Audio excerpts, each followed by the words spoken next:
So next theorem जो है वो बेस्ड है नॉर्मलाइज़र ऑफ एन एलिमेंट पे। तो थ्योरम की स्टेटमेंट है कि जो नॉर्मलाइज़र होता है of an element in a group G वो सब ग्रुप होता है। अब हमें सब ग्रुप बताना है नॉर्मलाइज़र को। तो सबसे पहले हम क्या करेंगे, नॉर्मलाइज़र को डिफ़ाइन करेंगे।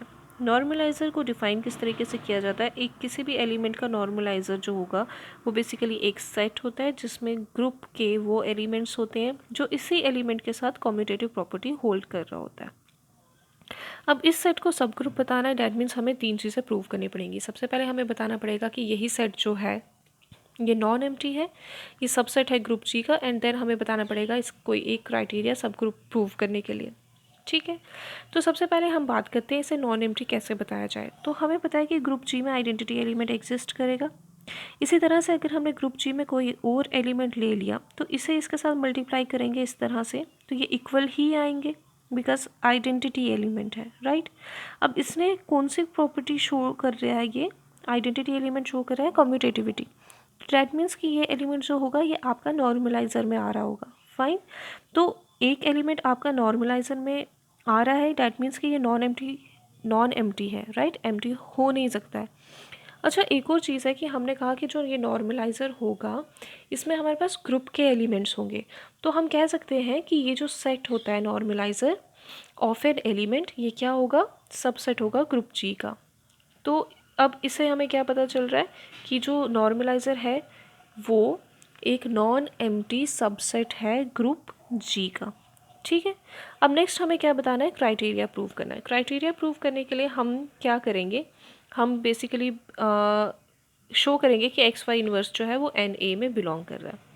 अब एक्स वाई इन्वर्स आप कैसे सोचोगे, आपको एक्स वाई इन्वर्स को नॉर्मलाइज़र में लेके आना है, राइट। अब कोई भी एलिमेंट, आप ये सोचो कोई भी एलिमेंट नॉर्मलाइज़र में कब बिलोंग करता है, तब बिलोंग करेगा इफ़ वो ग्रुप के बाकी एलिमेंट्स के साथ कम्यूटेटिविटी होल्ड कर रहा होगा। तो हमें अभी क्या बताना है कि एक्स वाई इन्वर्स हमें नॉर्मलाइज़र में बिलोंग करवाना है। तो नॉर्मलाइज़र में बिलोंग करवाना है तो हम क्या शो करेंगे कि ग्रुप के बाकी एलिमेंट्स के साथ यही एलिमेंट जो है ये कम्यूटेटिविटी होल्ड कर रहा है, राइट। तो हमें बेसिकली बताना है कि ये इक्वल है इसके। तो हम कैसे करेंगे, कंसिडर कर देते हैं ये चीज़, एक्स वाई इन्वर्स ए लेके चलते हैं और हम इसे प्रूव कर देंगे कि वो इसके इक्वल है। ठीक है, अब ये एक्स वाई इन्वर्स जब आपने मेंशन करा तो सबसे पहले आपको इन एलिमेंट्स का भी बताना पड़ेगा कि आप कहाँ से एलिमेंट्स ले रहे हो। ठीक है, तो इसके लिए हमने क्या कर दिया, हमने लेट कर दिया कि ये एक्स और वाई जो है ये नॉर्मलाइज़र के एलिमेंट्स हैं। अब अगर आप कह रहे हो कि ये नॉर्मलाइज़र के एलिमेंट्स हैं तो डेफिनेशन लगा देंगे। क्या डेफिनेशन हो जाएगी कि एक्स ए इक्वल टू हो जाएगा ए एक्स, और सिमिलरली जो वाई ए है वो इक्वल हो जाएगा ए वाई के।